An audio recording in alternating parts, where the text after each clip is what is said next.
pero también hay cuestiones de nuestra salud que siguen más allá del COVID, que existen y que tenemos que prestar atención. Hoy es un día en general el que tomamos, es como el día, la excusa para hablar del tema, pero el Día Mundial de la Hepatitis. Está con nosotros ya Eduardo Facio. Eduardo, ¿cómo te va? Bienvenido. Hola, ¿qué tal? Buenos días, Natalia. Te vemos en el simbólico pasillo del Hospital Posadas, un lugar donde siempre ustedes tienen la posibilidad de atender a tantas personas, ¿no? Y hablamos del Día Mundial de la Hepatitis, porque es un tema de antaño y a veces tenemos tantos prejuicios. ¿Cómo definimos qué es la hepatitis? La hepatitis es una forma genérica de llamar a cualquier proceso que esté causando una injuria o una inflamación en el hígado. Las causas más comunes son algunos virus, que nosotros les llamamos virus hepatotropos, porque afectan directamente al hígado, y después tenemos hepatitis también, puede ser por medicamentos, por bacterias, etc. Pero bueno, generalmente aprovechamos este día para hablar de las hepatitis virales, ¿no es cierto? Nos preocupan mucho porque son las que más preocupan y por supuesto las que más diagnóstico en volumen tienen. Sí, sobre todo nosotros los hepatólogos de adultos, lo que más vemos son casos de hepatitis crónica, que son casos que pueden terminar en cirrosis, en insuficiencia hepática, en necesidad de trasplante, y por eso siempre estamos preocupados en detectar a esos pacientes antes de que lleguen a manifestaciones tan extremas, ¿no es cierto? Claro. El problema de estas enfermedades... Sí, te escucho. ¿El problema de estas enfermedades? El problema de estas enfermedades como la hepatitis C o la hepatitis B es que los pacientes que la tienen suelen ser asintomáticos. Entonces ellos no son conscientes de que tienen la enfermedad, y la enfermedad lentamente va progresando de una hepatitis crónica hasta la cirrosis. Luego de la cirrosis pueden venir todas sus complicaciones, entre otras puede aparecer un tumor que se llama hepatocarcinoma, es decir, son muchas las complicaciones que pueden aparecer. Entonces siempre tratamos de que los pacientes, o por lo menos nosotros tratamos de difundir este problema, para que los médicos de cabecera, cuando piden análisis a los pacientes, le pidan también para ver si los pacientes han tenido contacto con los virus de las hepatitis B o C. Estas dos enfermedades. Es importante porque hay que tratar siempre de incluirlo en los chequeos anuales, a los que siempre estimulamos que todo el mundo se lo haga, ¿no? Es simplemente con la misma extracción, un estudio que se pide, se agrega al pedido del médico. Exactamente, es un análisis de sangre muy común. Simplemente primero se buscan los anticuerpos, a ver si el paciente ha tenido contacto con estos virus.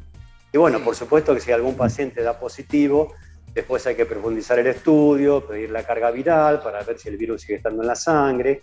Y bueno, después diferentes elementos del diagnóstico hasta llegar al tratamiento.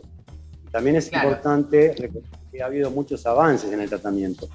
Por ejemplo, el tratamiento de nosotros cuando empezamos a tratar esta enfermedad hace ya muchos años, usábamos un tratamiento que estaba basado en infecciones, basado en interferón, un tratamiento que era largo, que duraba unas 48 semanas, es decir, casi un año, y apenas se curaban un porcentaje que estaba alrededor del 50%, mientras que ahora tenemos tratamientos que son por vía oral, son comprimidos, son tratamientos mucho más cortos, de 8 a 12 semanas, y se curan aproximadamente 95% de los pacientes. Es un montón, y es importante el diagnóstico oportuno para todo esto. Si yo tengo un diagnóstico preciso y oportuno, tengo la posibilidad de tener un tratamiento que, esto que decías, que tiene altas posibilidades de sanarme. Ahora, recordando, Eduardo, lo que nos pasaba y digamos, el sentido común, la hepatitis que nos agarraba cuando éramos chicos y nos dejaba quietos durante un mes en tu casa.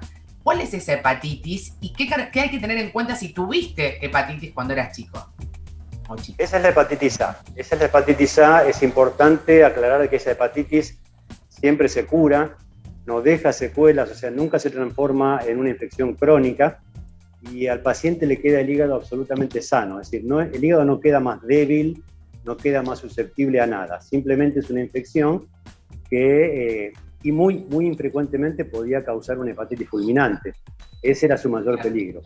De todas maneras, ahora vemos muy poquito de hepatitis A porque se está vacunando a los niños al año de vida, y de esa manera prácticamente...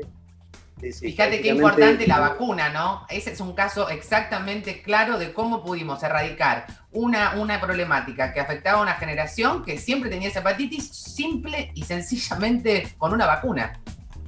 Exactamente, sí, es un buen ejemplo. Y también es un buen ejemplo en este caso el caso de la vacuna de la hepatitis B, que en realidad es la primera vacuna que se ha considerado históricamente que es una vacuna anticáncer, porque si nosotros erradicamos la hepatitis B, va a disminuir mucho la incidencia en todo el mundo de casos de hepatocarcinoma, que es un tumor hepático que aparece en los pacientes que tienen cirrosis de cualquier causa, ¿no? Cirrosis alcohólica o por hepatitis C o por hepatitis B. Esos pacientes están propensos a tener un hepatocarcinoma. Pero con la vacuna de la hepatitis B, nosotros, es una vacuna muy segura y muy efectiva, que hace muchos años que está en el mercado, y nosotros realmente podemos evitar los casos de hepatitis B. ¿Cuándo debería aplicarse, para el que nunca escuchó de esto, la vacuna contra la hepatitis B? ¿En qué momento de la vida de una persona? Bueno, en las generaciones más jóvenes no hay problema porque la vacuna se está aplicando desde el año 2000, en el momento del nacimiento, o sea, durante el primer año de vida. Pero están todas las personas que nacieron antes del año 2000 que pueden no haber sido vacunadas. Esas personas a veces se vacunaban cuando se hacían campañas en los colegios, pero muchos de ellos pueden no estar vacunados, los nacidos antes del año 2000. La hepatitis B es una enfermedad que también, similarmente a lo que pasa con la hepatitis C, el paciente que tiene la enfermedad en general no es consciente de ello, entonces es un virus que suele circular en niveles muy altos en la sangre y por eso es una enfermedad que es mucho más transmisible que el HIV o mismo que la hepatitis C. Al tener tanta carga de virus en la sangre, el virus pasa a todos los humores, incluido el semen, por ejemplo, y es una enfermedad que nosotros vemos mucho contagio por transmisión sexual. De transmisión sexual, claro. Todo. Exacto.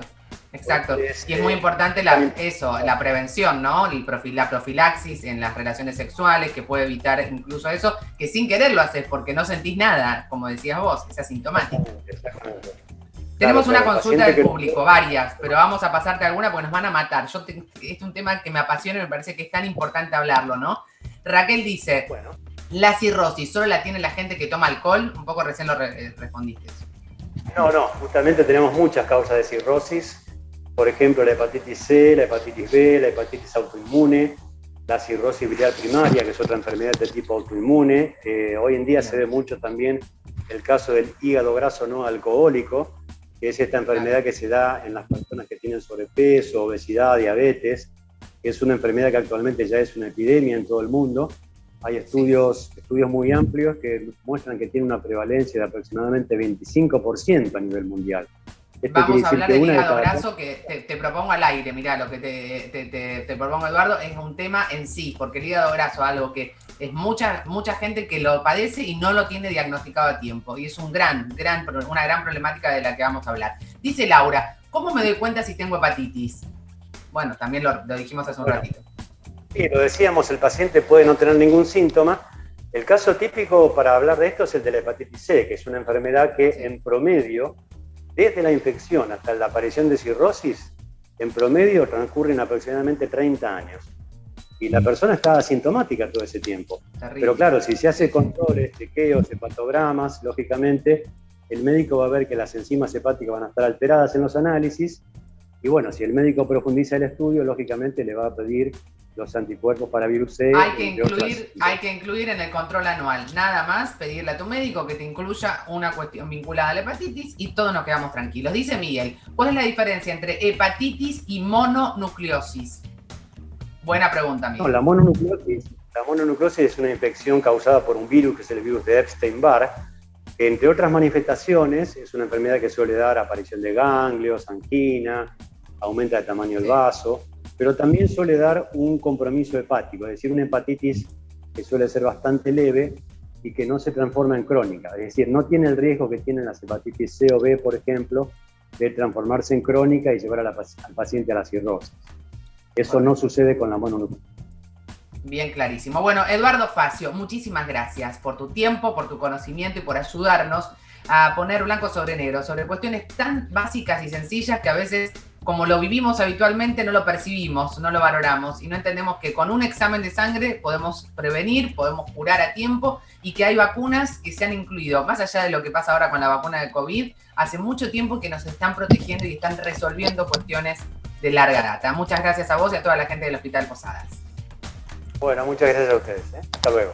Hacemos una breve pausa, quédense ahí, enseguida volvemos con Cristina Cocconi y todo lo que necesitas para tener una gran jornada de acá en adelante.